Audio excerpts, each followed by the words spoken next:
My name is Sydney, and right now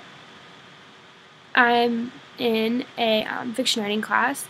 and our assignment was to read Hills Like White Elephants by Ernest Hemingway. And so basically the story is about a couple who are sitting in Spain at this bar waiting for a train. And it's pretty much goes how any normal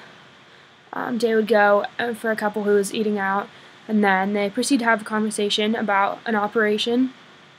of some kind or a procedure that the woman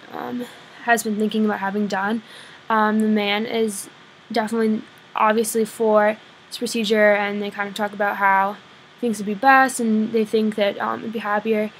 But it's also important to note that the man is also very compassionate towards the fact that it is the woman's ultimate decision, and he has an opinion towards what he thinks a better decision would be to make, but at the same time he also makes it very clear that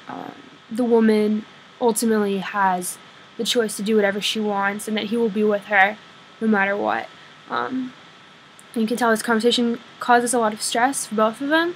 and that it has clearly been a waving conversation and decision in both of the participants' minds. And then it gets to a point in the conversation where the woman gets frustrated and the man leaves to go put their bags by the train, and when he comes back he asks her if she's alright, and she kind of just brushes him off and says that she's fine, and the story ends. And